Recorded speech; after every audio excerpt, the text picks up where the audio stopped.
Sbahir Neskol.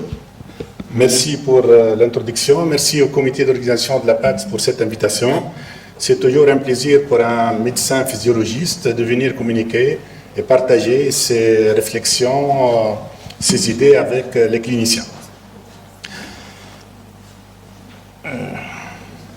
Alors voilà ma déclaration d'intérêt. Et dans le titre, comme vous voyez, il y a 3 mots-clés. Il y a spirométrie, il y a BBCO, il y a nouvelles recommandations. Alors, quand on dit nouvelles recommandations, je vais vous parler du papier qui a été publié par l'ERS-ATS, en tout cas par le Global Lung Initiative, dont l'abréviation est GLI, et dont je suis membre. Ça a été publié dans l'European Respiratory Journal. Et la dernière publication de Gold en 2023, qui a été résumée et publiée dans l'European Respiratory Journal. Alors vous allez voir que la même revue, au bout d'une année, elle va publier des données contradictoires. Donc, j'attire votre attention d'emblée que je vais poser beaucoup de questions, que probablement il y a pas mal de questions dont ont des réponses controversées. Alors, dans Gold 2023, la définition de la BCO a changé, mais on trouve toujours le terme obstruction persistante, progressive, de voies respiratoires.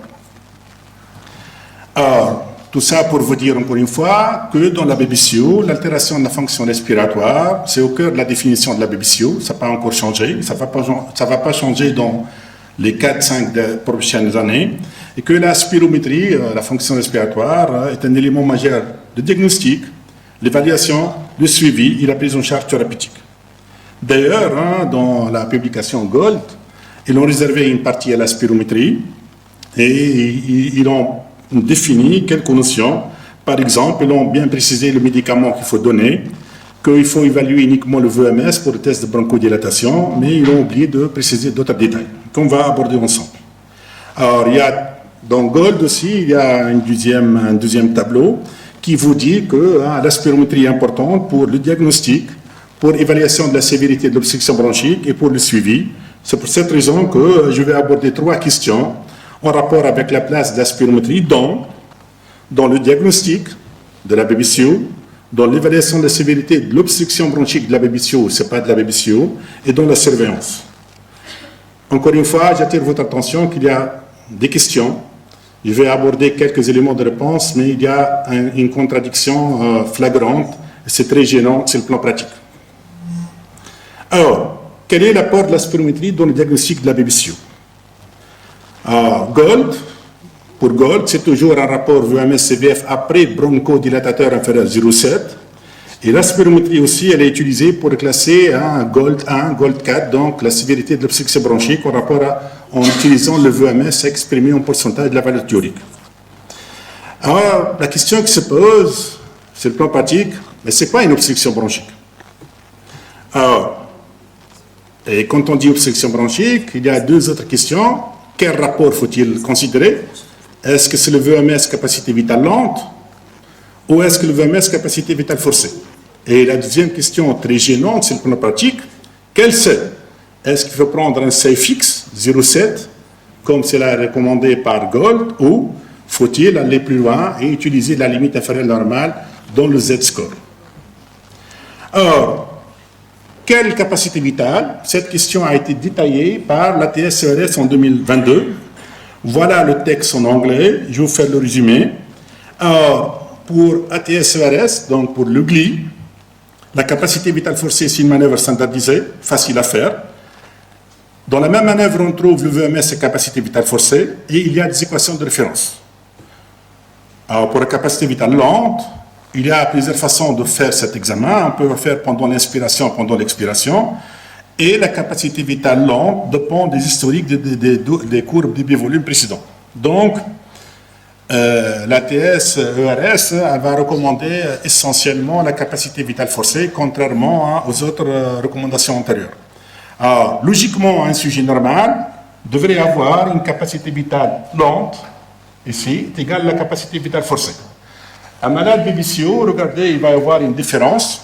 Quand cette différence dépasse 100 ml, il y a d'autres publications qui vous disent 200 ml, mais l'ATS-ERS part d'un seuil de 100 ml, ça veut dire qu'il y a un collapsus des voies aériennes pendant l'expiration forcée.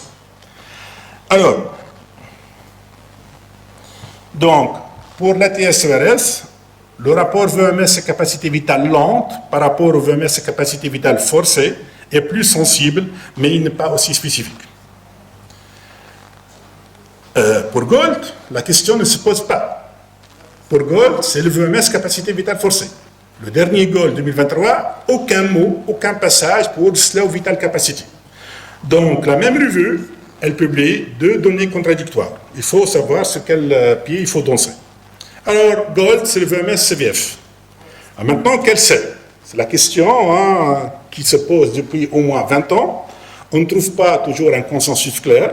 Est-ce qu'il faut opter pour un seuil fixe, facile à retenir, opérationnel, à savoir 0,7, ou il faut aller à une méthode physiologique plus réaliste, à savoir le lower limit of normal? Alors, la TSERS, elle est claire. Elle a réservé une grande partie à ça, et elle vous dit que le seuil de 0,70 est fortement déconseillé. Je vous parle d'un papier qui a été publié dans la même revue. D'accord? Fortement déconseillé. C'est une règle empirique.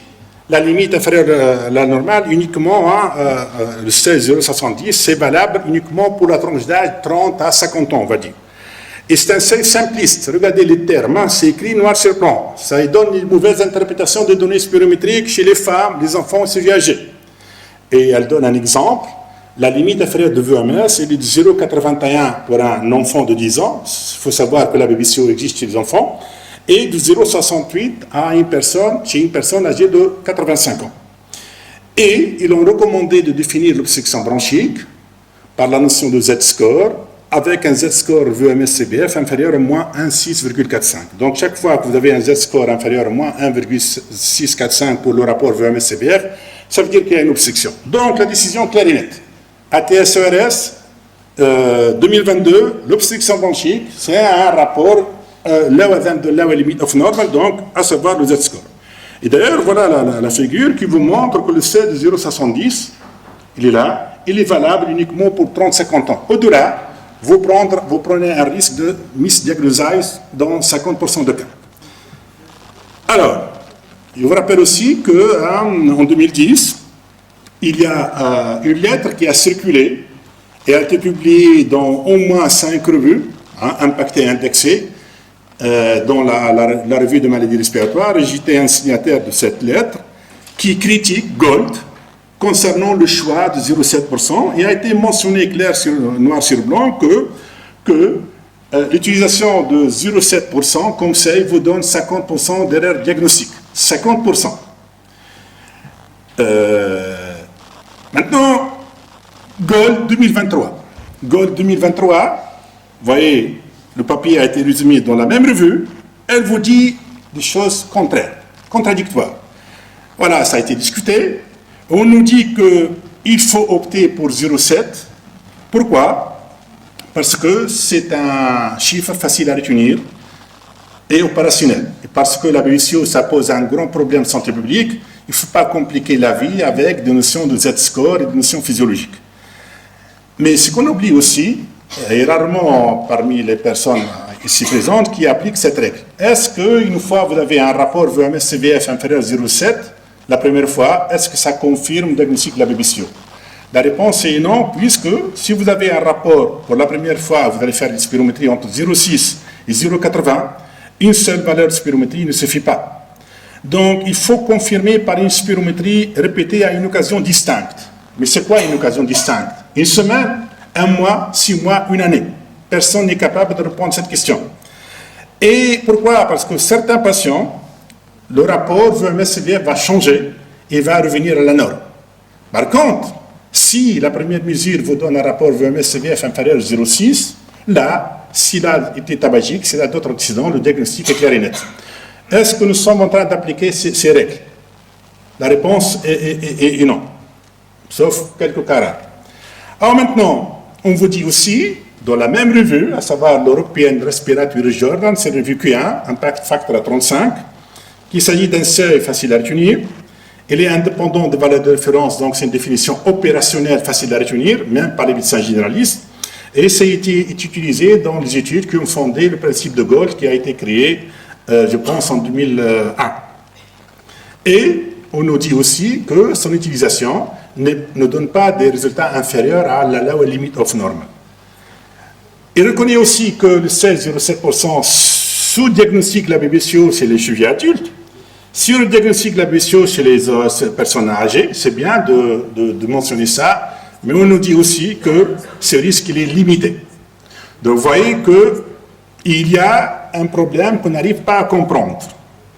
Or, il nous dit ici que le Z-score qui est recommandé par la TSERS dans la même revue, il faut autre cohorte pour le valider, qu'il dépend fortement du choix des équations de référence et qu'il dépend de la race et l'ethnie. De toute façon, pour Gold, la décision est claire, il faut opter pour des choix simples, des diagnostics de cohérence cruciales pour un clinicien occupé. Vous êtes tous occupés, donc la définition la plus facile à utiliser, c'est utiliser une valeur fixe à 0,7. Maintenant, la deuxième question, est-ce qu'il faut mesurer la réversibilité? Encore une fois, vous allez être probablement étonné qu'on ne sait pas la réalité. Alors, pour Gold 1 et Gold 4, on se base sur le VMS après bronchodilatateur. Il y a 4 classifications. Un VMS supérieur à 80%, c'est Gold 1, et un VMS inférieur à 30% de la valeur théorique, c'est Gold 4. Donc, le diagnostic positif, c'est un VMS CVF après bronchodilatateur. Donc, il faut faire le test de bronchodilatation. Et la classification de la sévérité de l'obstruction bronchique, c'est le VMS après bronchodilatateur. Alors, Gold a discuté ce choix. Elle a fait un long paragraphe qui n'est pas convaincant, selon mon avis.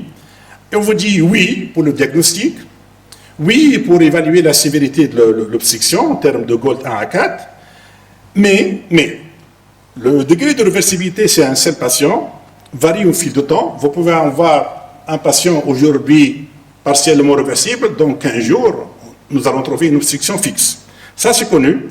Et ce test ne vous permet pas de différencier la BBCO-LAS, sauf s'il y a une réversibilité totale, sauf si le rapport VMS-CVF revient à la normale. Et en tout cas, le test de réversibilité qui est demandé, qui est exigé, ne prédit pas la réponse à un traitement à long terme avec des bronchodilatateurs ou des corticoïdes. De toute façon, il y a un autre changement, c'est que si vous avez un diagnostic établi de BBCO, si vous allez faire un examen de contrôle, il ne faut plus demander à votre patient d'arrêter ses bronchodilatateurs avant la deuxième spirométrie. Ça, c'est une nouvelle notion qui a changé.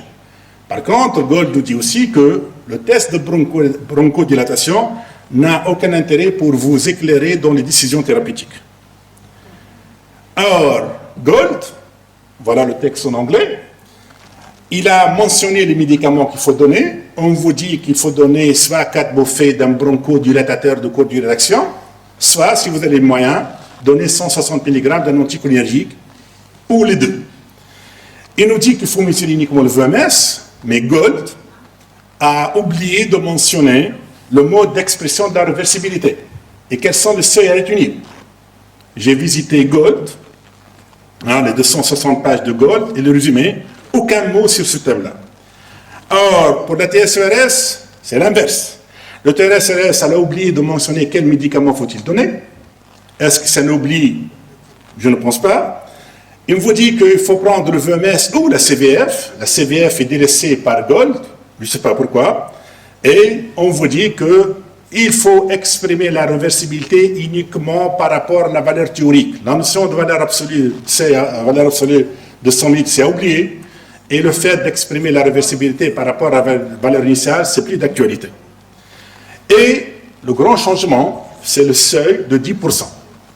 Donc, à TSERS, elle vous dit clairement que lorsque le VMS et ou la CVF augmentent de 10% par rapport à sa valeur théorique, c'est une réponse cliniquement significative. Alors, d'autres notions sont apparues ces dernières années. Est-ce qu'il faut faire la spirométrie pour le dépistage de la BBCO? Là aussi, il y a des données contradictoires. Voilà Gold, qu'est-ce qu'elle va nous dire? Voilà le texte. Et Gold, elle nous dit que la place de la spirométrie dans le dépistage, elle est controversée. Il y a deux cas de figure. Si les personnes sont asymptomatiques, pas de facteur de risque, ce n'est pas la peine de faire une spirométrie. Par contre, si vous êtes devant un candidat de tabagie qui a pris le seuil de 20 paquets année, de façon arbitraire, je pense, il a des signes respiratoires, là, vous pouvez demander une spirométrie pour dépister la BBCO. Alors, la TSERS a discuté cette question, elle fait d'autres propositions.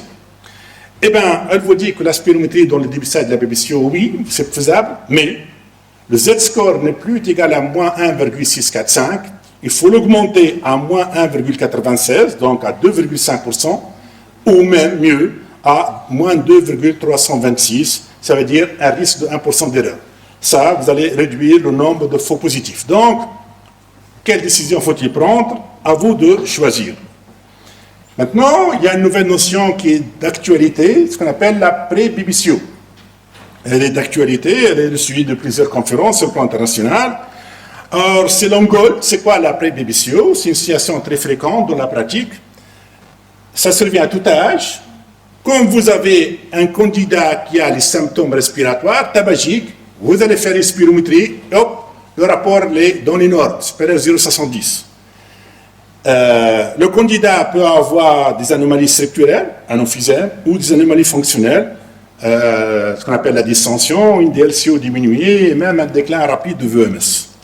Alors, ces personnes, si on va les comparer, ils peuvent développer, oui ou non, une BBCO au fil de temps, devraient être traités parce qu'il s'agit de patients qui ont des plaintes, mais quel est le meilleur traitement? Il n'y a aucune preuve, et c'est pour cela que Gold a appelé à faire des randomized clinical trials pour comparer le pré-BBCO à BBCO. Alors maintenant, une autre entité qui est très gênante sur le plan pratique. Alors Gold a appelé cette entité qu'on appelle PRISM pour spirométrie altérée avec un rapport préservé, alors que la TSERS l'a appelé un déficit ventilatoire non spécifique. C'est deux appellations différentes dans la même revue, et c'est très gênant en tout cas. Alors, voilà le texte par la TSERS. Selon Gold, la PRISM, c'est quand vous avez un rapport VMS-CVF après bronchodilatateur supérieur à 0,70, donc en gros, il n'y a pas une obstruction, et vous avez un VMS diminué. On l'a appelé ça PRISM. Ils ont estimé cette prévalence entre 7 à 30%, à 20%, et c'est une entité très fréquente chez les fumeurs, et elle est associée à une mortalité très élevée, toutes causes confondues. Au fil du temps, quel est l'avenir de ces candidats? Ils peuvent garder une spirométrie normale, ils peuvent développer soit une BBCO, soit une restriction, et il y a des lacunes importantes dans le domaine des connaissances à l'échelle actuellement concernant le pathogenèse de ce traitement. Alors, ce qu'on a appelé Gold PRISM, la TSERS a appelé déficit ventilatoire non spécifique. Eh ben, c'est quoi le déficit ventilatoire spécifique? C'est quand vous avez des Z-scores, de VMS-CVF diminués, on s'attend à trouver une restriction en gros, mais vous avez un rapport normal et une capacité pulmonaire totale normale. Ça reflète trois situations, soit une mauvaise manipulation des techniques, ce qu'on appelle un effort réduit, soit c'est un indicateur précoce d'un processus restrictif, il y a une diminution de la CVF non accompagnée d'une diminution du volume résiduel, soit il s'agit d'une obstruction précoce des petites voies aériennes avec un pillage de l'air ou de l'emphysème. Or, le déficit ventilatoire non spécifique a été suivi sur une période de 3 ans. Regardez dans 66% des cas, le même tableau il est gardé, 33% des cas vont développer soit une obstruction, soit une restriction.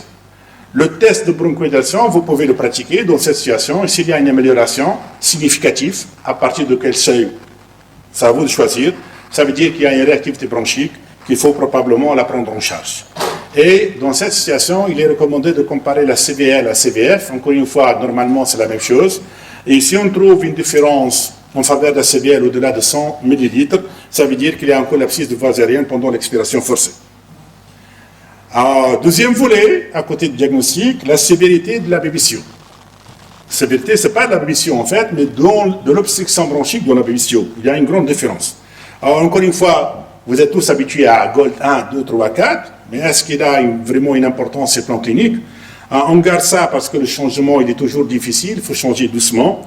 Alors, ces seuils de 80% que vous voyez ici, et de 30%, c'est des seuils arbitraires, à des fins de simplicité. Pourquoi? Parce que personne dans le monde a montré qu'il y a une corrélation entre le VMS et l'dyspnée. Ce n'est pas les patients qui ont le VMS le plus bas qui sont les plus dyspniques, c'est plutôt une corrélation avec la distension.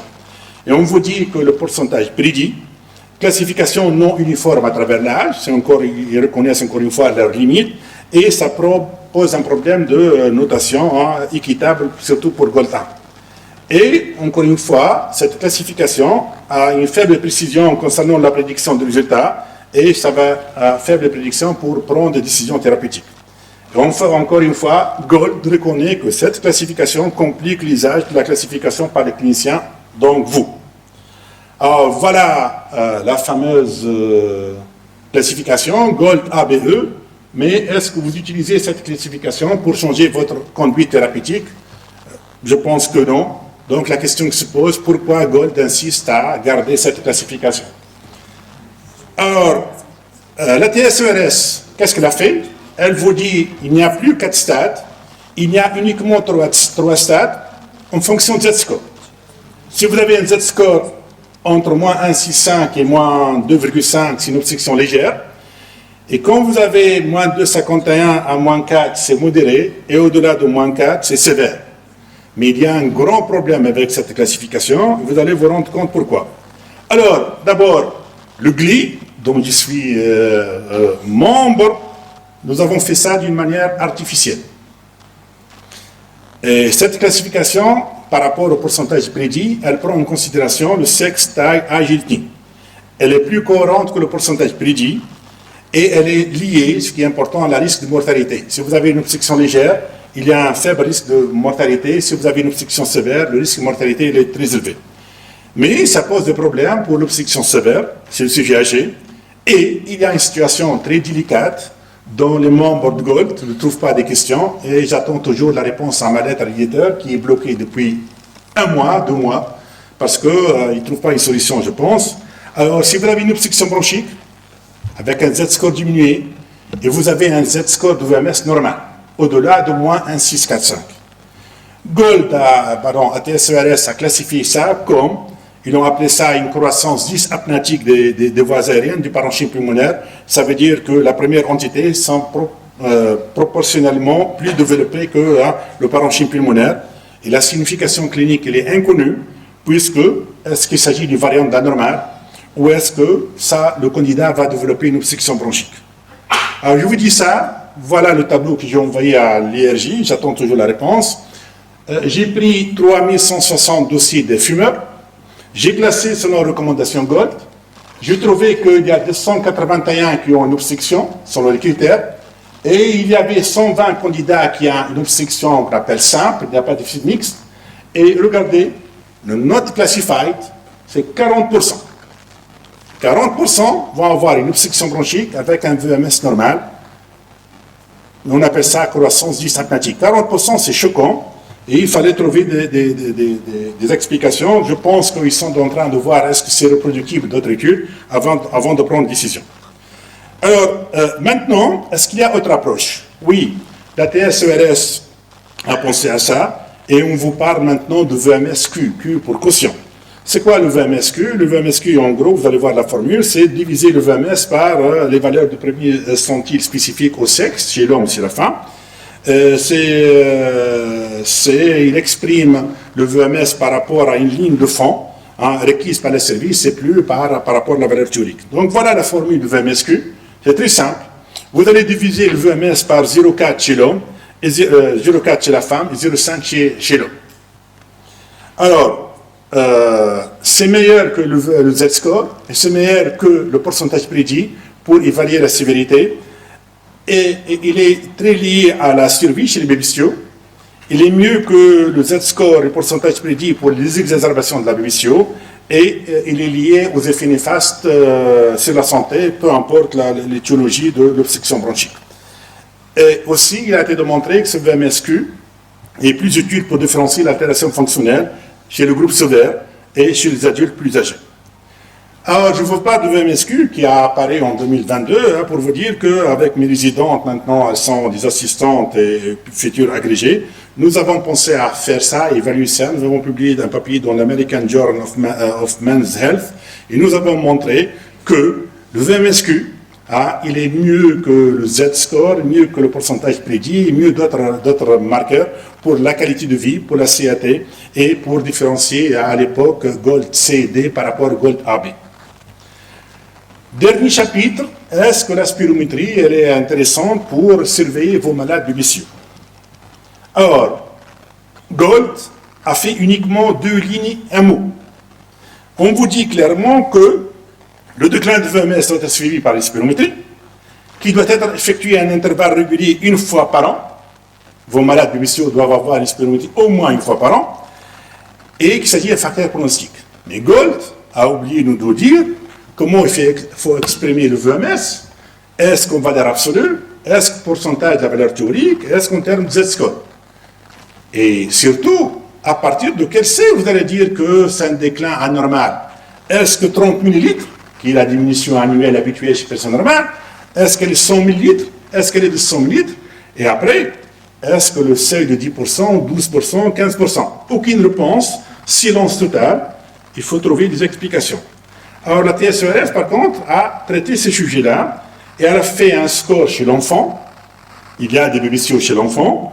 Donc, le Z-score, ça, c'est une excellente façon scientifique de voir l'évolution de données. Ils ont fait un score qui prend compte de VMS à la deuxième mesure, VMS première mesure, la période, 1 mois, 2 mois, 3 mois, peu importe, et ils ont calculé, si vous allez trouver le score compris entre moins 1,96 plus 1,96, ça veut dire qu'il s'agit d'un changement normal. Au-delà d'un score moins 1,96, c'est un déclin accéléré de VMS. Chez l'adulte, au-delà de 25 ans, le score ne fonctionne pas. Donc, ils ont revenu au VMS quotient, qui est une meilleure alternative. Alors, la TSERS nous dit que le déclin habituel normal, c'est une unité chaque 18 ans, chez les adultes sains, et chez les malades tabagiques, les sujets âgés, au lieu de 18 ans, une unité par 18 ans, c'est une unité chaque 10 ans. De toute façon, comme vous avez un VMS Q égal à 1, ça veut dire un risque de mortalité très, très augmenté. Cependant, voilà un exemple. Vous avez une femme de 70 ans, VMS égale 0,9, il faut diviser le VMS par 0,4, il est 2,25, donc le risque de mortalité, il est minime. Par contre, on nous dit que ce rapport doit rester stable, c'est une courte durée. Ça veut dire quoi le terme stable? Et, encore une fois, ce rapport, ce VMSQ ne s'applique pas chez l'enfant ou l'adolescent.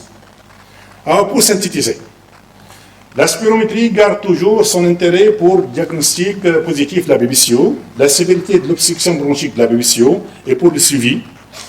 Mais à ce jour, il y a des données contradictoires. ATSERS, société savante, Gold, c'est l'industrie pharmaceutique derrière. Ah ben, que suivre? Voilà des questions. Je vous remercie pour votre attention.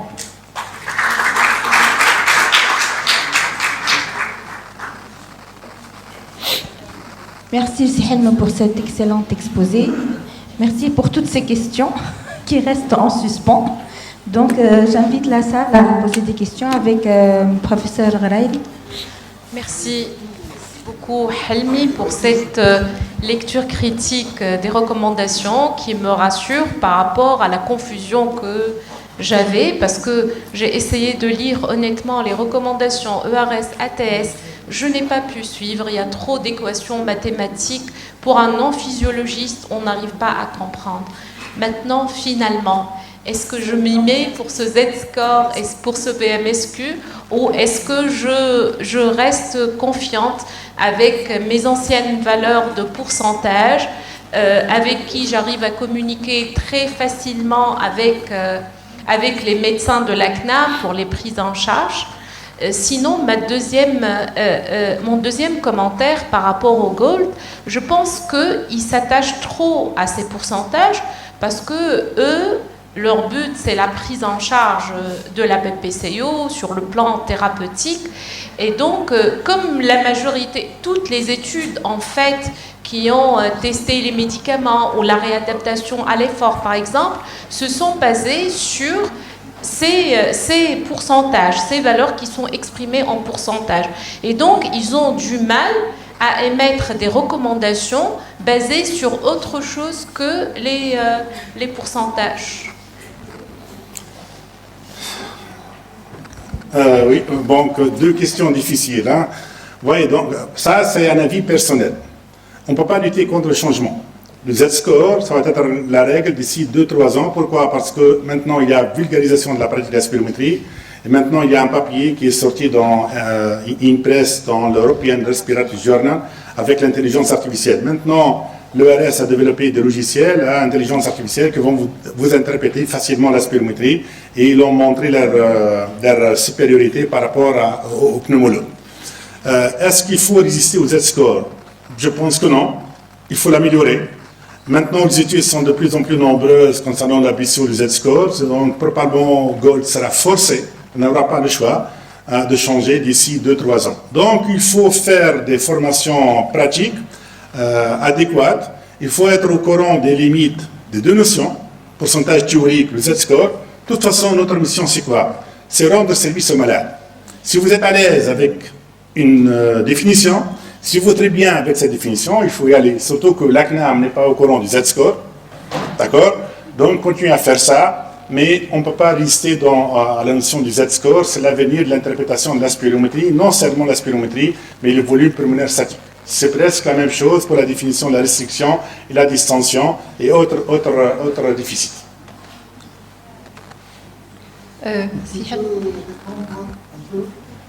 Vous êtes le roi ici.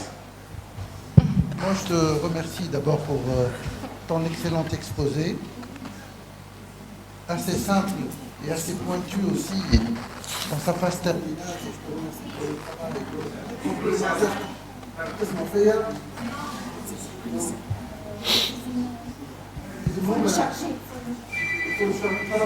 Faites le micro.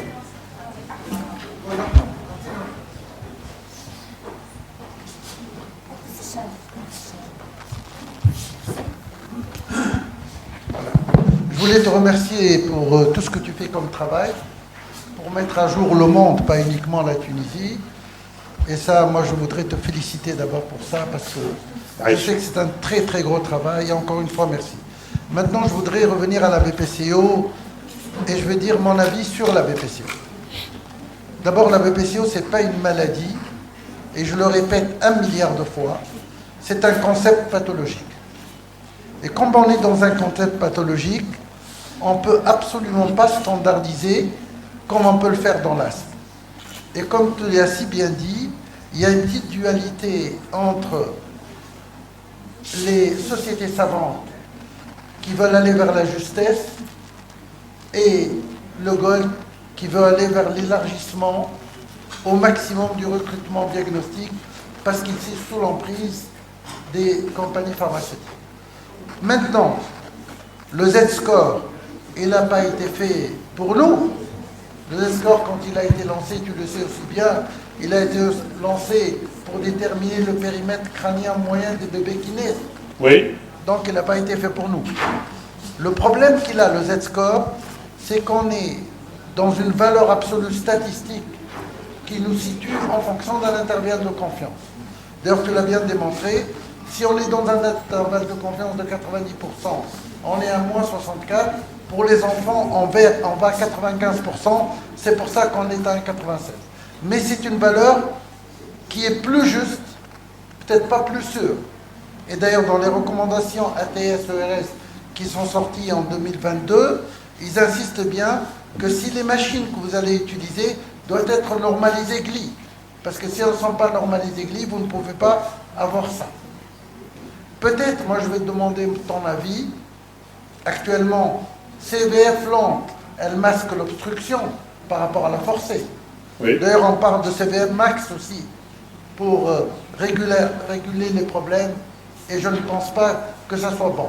Je pense que le message que tu as passé de la forcée est capital. Il faut rester à la forcée. Les machines sont comme ça actuellement, et c'est une excellente chose. Mais moi, je voudrais te poser la question, maintenant, en dehors de ça, pour nous, pneumologues, qui cherchons la justesse diagnostique. Est-ce que les oscillations forcées vont nous aider à être plus justes dans le diagnostic de l'obstruction pour que nous puissions dire c'est un obstructif? Parce qu'ici, dans la salle, nous avons beaucoup de praticiens et chez beaucoup de nos BPCO, on a ce rapport qui est quelquefois normal et plus que normal. Alors, est-ce que les oscillations forcées, qui est une nouvelle machine qui sort actuellement, peut nous permettre de mettre au point une obstruction beaucoup plus juste sur la précision diagnostique? Oui, merci pour cette excellente question. Voilà la réalité en 2023. La réalité, en 2023, on vous dit que la BBCO, c'est l'obstruction de petites voies aériennes. De l'autre côté, on l'a défini par des critères qui diagnostiquent l'obstruction des grosses voies aériennes. C'est pour cela que la solution miraculeuse, c'est les oscillations. Les oscillations vous donnent un diagnostic sûr d'obstruction distale. Je vous rappelle aussi que l'ATS-ERS a abandonné l'interprétation des débits périphériques. Avant, on se basait sur ça pour faire le diagnostic d'obstruction distale. Donc maintenant, l'avenir, c'est pour les oscillations, mais il fallait vulgariser ça. En Tunisie, quel est le pourcentage de pneumologues qui ont un spiromètre?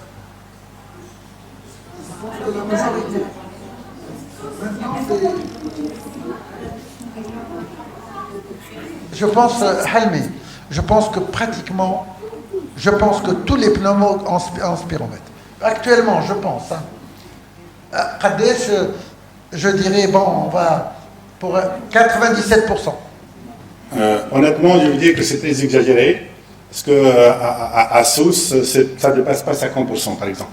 Donc, je vous dis ça pourquoi? Parce que la spirométrie, la pratique, elle est facile. On est habitué à faire ça depuis des années, et les gens résistent au changement. Maintenant, par exemple, en Inde, j'ai assisté récemment à une conférence en ligne, on parle que d'oscillation. Puis en Inde, ils ont développé des logiciels faciles à utiliser.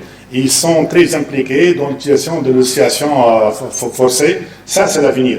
Il fallait vulgariser ça. Il faut acheter des logiciels adaptés à ça. Et il faut que les sociétés savantes poussent derrière. Donc, c'est le rôle des sociétés savantes de pousser. Et ça, c'est l'avenir. Mais vous savez que l'oscillation forcée, la France n'a pas encore la cotation HF. L'autre problème, c'est que est-ce qu'il y a des recommandations internationales derrière ça? Non. Est-ce qu'il y a, vous pouvez convaincre la CNAM pour ça? Donc, il faut que les sociétés savantes traitent ces questions. Mais l'avenir, c'est pour l'intelligence artificielle. L'avenir maintenant pour les machines vulgarisées. D'ici 5 ans, vous serez capable de faire une spirométrie avec votre téléphone iPhone, une spirométrie de très bonne qualité, ayant l'interprétation avec l'intelligence artificielle. Ce que nous sommes en train maintenant, c'est retarder l'apparition de ça, mais d'ici 5 ans, probablement, vous n'aurez pas besoin d'un cours, d'une conférence sur la spirométrie.